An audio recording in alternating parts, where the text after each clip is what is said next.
It's down by 3.5%. But it's the first time in the history of the Cask Report that we've been able to say this is proper volume growth. Cask is doing really well. It's been holding its own in the market, and now it's actually growing. People never realised beer was so diverse. There's so many flavours, colours, textures, carbonations, alcohols. Long last, they're starting to realise. And because Cask is outperforming the rest of the beer market, it's increasing its share of total beer. It's increasing its share of on-trade beer. Now just about 1 in 6 pints of beer in pubs, served in pubs, is a pint of cask ale. With so many new brewers in the market, what are the biggest challenges you face?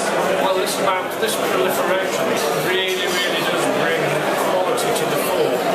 New entrants into the market are entering increasingly an intensely competitive arena. And anything that can highlight the fact that their beers are being served at the very finest condition, exactly as they want them to be, that's going to help drive the overall quality of the market. One is that more pubs are stocking cask. It's getting new listings, more licensees are putting more cask ale pumps on the bar. But the other reason that that number is going up is that we're suffering from quite a high number of pub closures every week. The pubs that are closing tend not to be pubs that stock cask ale. The cask beer market appears to be thriving, and CAMRA seems to be turning its attention as much to saving the Great British Pub as it is to real ale. Why is that so important? Well, I think there are 2 key points here. Firstly, the place where people drink real ale is, of course, in the pub. It's the unique selling point of pubs.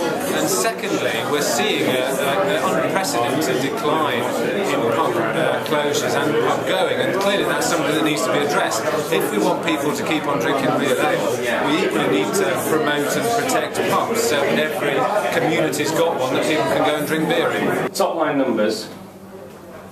The cask ale market grew by 1.6% in 2011. This is the first time we've been able to record definitive, positive cask ale growth. So, with the revival in cask ale brands, does that give you as a brewer more opportunity to create different styles? Yeah, absolutely. You know, there's 9 million different cask ale consumers, and if you look at what they want, you know, you've got the split between a lot of consumers who want the tried and trusted familiar brands. So brands like Marston's, Pedigree, Pride, they're absolutely very highly demanded by consumers.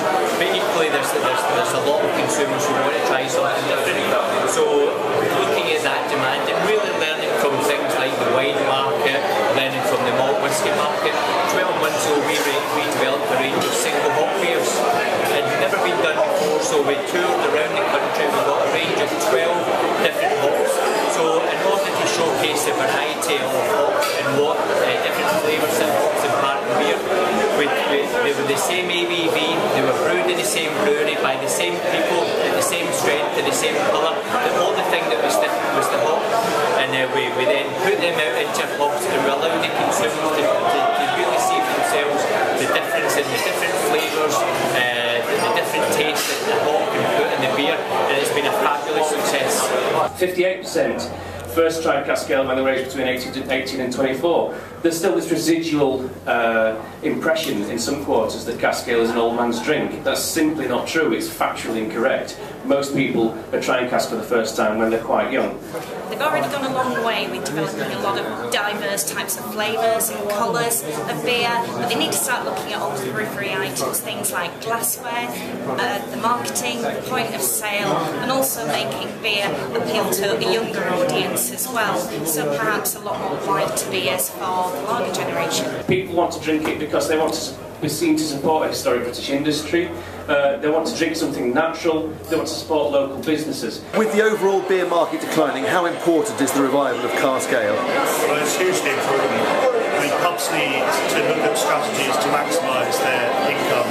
What this report shows is that cask ale is a major driver of growth in the whole pub market, and that's really important. It's good news for British beer. And as for stocking, it's not a debate between familiar and unfamiliar brands, or between micros and regionals, or big brands and small brands. It's about having both on the bar.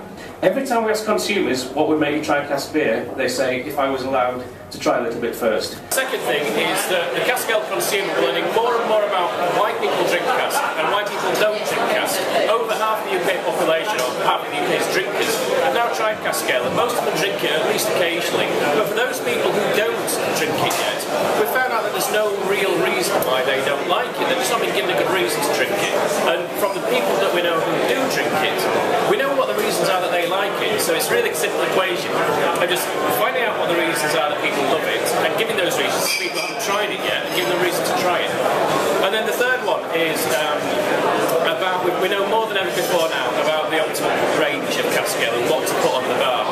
But publicans, licensees are getting much more excited about cask, but some of them are not stocking the proper rails. If you want to get the maximum rate of sale and really encourage your customers to really get excited about cask, we've got a lot of information in about the optimal range, a mix of familiar and unfamiliar beers, not going too far in either direction.